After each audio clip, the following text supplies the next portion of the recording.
Hai, kembali berjumpa dengan Kak Akur pesulap jujur dari Happy Magic. Kali ini saya akan sharing tentang product knowledge yang berkaitan dengan dadu. Masuk ke trik yang pertama ya.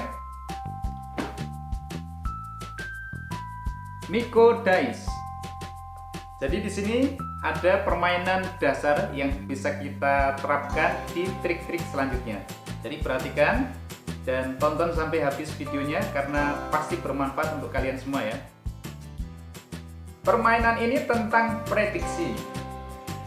Di dalam box isinya ada satu dadu dan satu kartu prediksi.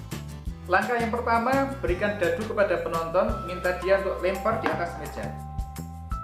Nanti minta penonton untuk menjumlahkan sisi atas dadu dengan sisi bawah. Jadi hasil penjumlahan sudah didapat, kemudian dibagi dua. Nah, boleh percaya boleh tidak, nanti hasil pembagian itu akan sama dengan prediksi yang sudah kita siapkan.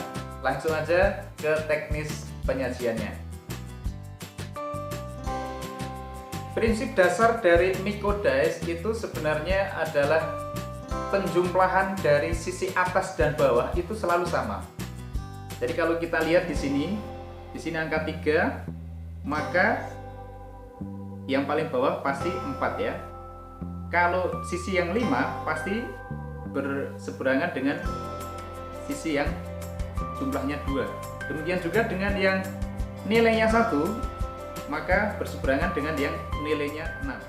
Penonton akan berpikir bahwa kita sudah melakukan sebuah kesalahan ya, karena kalau 7 dibagi menjadi 2 hasilnya adalah 3,5. Mereka akan berpikir mana mungkin ada kartu 3,5. Tapi pada saat kita berikan atau kita buka kartu prediksi kita, nilainya adalah 3,5. Yang kedua, talking dice, dadu yang bisa ngomong. Nah, untuk penamaannya terkadang disebut juga dadu intip. Nah, seperti apa efeknya? Sesaat lagi akan saya terangkan.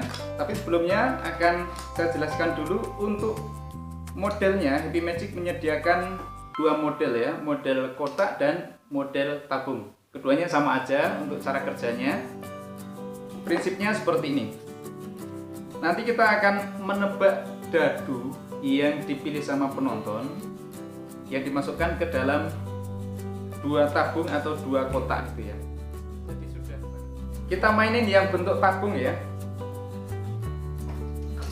Jadi setupnya silahkan tunjukkan ke audiens, ada dua tabung dan satu dadu.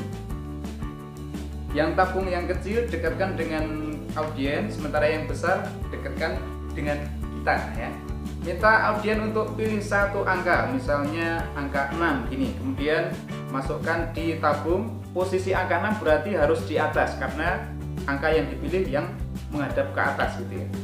Minta dia untuk tutup tabungnya supaya aman, lalu berikan ke kita. Nah, ini rahasianya. Pada saat saya terima, saya biasanya melakukan hal seperti ini karena namanya kan talking dice, jadi kita bisa nyemeng gitu ya. Talking dice itu berarti dadu yang bisa ngomong. Nah, caranya gimana? Kita humba-humba dulu.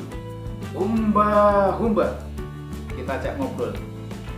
Dadu, aku pengen tahu nilai kamu yang atas berapa, yang bawah berapa. Nanti kasih kode ya. Oke, sekarang kita mainkan yuk. Nah, saya kan nggak tahu nih yang dipilih penonton tadi apa. Dengan gerakan tadi, saya sebenarnya mencuri. Mencuri gimana? Lihat ya, nanti saya zoom ya. Ini dadunya sebenarnya pada saat saya pura-pura ngomong tadi, saya hanya melakukan gerakan ini, saya jungkir gini ya. Jadi kelihatan membayang di sini untuk nilai atau angka dadu yang dipilih penonton. Ini kelihatan 2. Jadi saya udah tahu nih, oh dia pilih angka 2 gitu. Nah, prinsip kerja yang Miko Dice tadi bisa kita terapkan. Berarti kalau dadu yang atas nilainya 2, yang bawah pasti 5. Nah, kuncinya itu, kita tahu nilai dadunya 2 dan 5. Lalu setelah selesai kita ngomong, kita masukkan ke dalam tabung yang besar. Caranya dijungkir ya. Jadi ini memberikan sugesti bahwa dadunya benar-benar aman sekali, kegelapan dalam kegelapan. Jadi nggak mungkin bisa diintip, nggak mungkin bisa diketahui nilainya ya. Kalau yang bentuk kotak itu ada gambar mata gitu ya. Ini seolah-olah digunakan untuk mengintip. Jadi bisa dibilang dadu intip. Efeknya seolah-olah kita bisa intip gitu. Nah, kalau saya lebih senang diajak ngobrol, talking dice gitu ya. Kita udah tahu tadi, kemudian cara ngomongnya gimana? Ayo dadu, nilai yang atas berapa? Kasih tahu dong. Karena nilainya 2, kita gerakannya 2 kali. Oke, oh 2. Kalau yang bawah berapa? Tuh 2, 3, 4, 5. Nah, ini memberikan surprise double ke audien. Pertama, dia surprise-nya kok bisa tahu ya nilai yang aku pikirkan 2 gitu ya. Surprise yang kedua, pada saat kita buka dadunya memang benar angka 2 ya, kita balik begini. Kemudian tunjukkan bahwa benar kan angka 5 yang ada di bawah. Audien pun belum tahu atau belum menyadari bahwa yang di bawah itu nilainya 5. Trik dadu selanjutnya, exploding dice. Sesuai dengan namanya, efek yang dihasilkan juga sama ya. Untuk rahasia pasti kalian sudah tahu. Jadi saya di sini hanya akan sharing untuk teknik penyajian supaya lebih safe, lebih aman ke audiens. Kita manfaatkan box dari exploding dice ini. Caranya gini. Presentasikan, di sini ada sebuah dadu yang ada di dalam tabung. Biasanya kan audiennya anak-anak nih. Minta anak-anak untuk hitungan ketiga tiup gitu ya.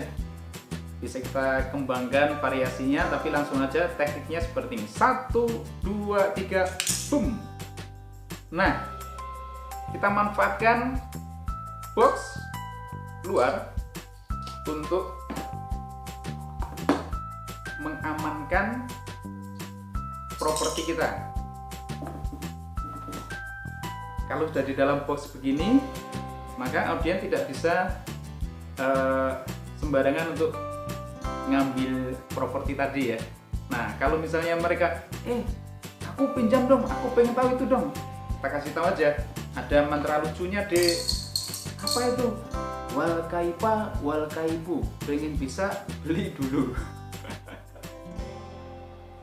Satu lagi trik menggunakan dadu. Jadi di sini ada namanya emoticon dice. Emoticon dice berarti bentuk dadunya bukan angka-angka atau bulatan-bulatan, melainkan ekspresi ya. Ini ada 3 ekspresi yang ditampilkan. Ekspresi senang, happy itu, ekspresi sedih, dan ekspresi marah ya. Nah, prinsip kerjanya sebenarnya simple ya. Minta audien untuk pilih satu ekspresi yang disuka, yang menghadap ke atas gitu ya. Kemudian secara rahasia dia tutup, lalu tabungnya kasihkan ke kita. Efeknya kita bisa menebak dengan tepat ekspresi atau emosi yang dipilihnya. Nah, untuk menjelaskannya lewat video agak susah ya, tapi saya coba menerangkan segamblang mungkin. Di sini ada 3 ekspresi yang bisa kita rasakan dengan meraba sisi bawah dari tabung ini ya. Kalau ekspresi marah yang dipilih, ekspresi marah ya, itu kita bisa raba. Oh, rata. Kalau rata berarti marah. Kalau nggak mau meraba, taruh aja di meja ya, dalam posisi terbalik seperti ini. Rata itu berarti marah. Kalau posisinya yang di atas happy, sebenarnya bisa dirasakan ya. Oh, ada bagian yang menonjol. Nih kalau dibalik, tekan yang belakang kelihatan menonjol. Yang depan ini ya. Itu ekspresi happy atau gembira. Kalau yang sedih, kita rasakan alasnya itu menjorok ke dalam ya. Tuh, kalau dibalik kelihatan ada selisih antara alas luar dengan alas yang lebih kecil. Jadi sangat simpel sekali. Cuma di sini yang perlu diperhatikan, kalian mesti ingat-ingat rumusnya ya. Kalau marah itu rata, kalau happy itu menonjol ke atas, kalau susah atau sedih itu menjorok ke dalam. Kemudian jangan lupa untuk benar-benar perhatikan ya, agak resiko tapi kalau kalian bisa melakukannya akan cool dan sangat menjual untuk audiens. Sekian dulu ya untuk sharing kali ini, mudah-mudahan bermanfaat dan saya doakan teman-teman GRO semua outletnya ramai dikunjungi dan laris manis tentunya. Kalau ada yang masih kurang jelas silahkan komen di bawah. Jangan lupa untuk like, subscribe, dan share ke semua media sosial kalian. Finally, do magic, be happy, dan salam happy magic.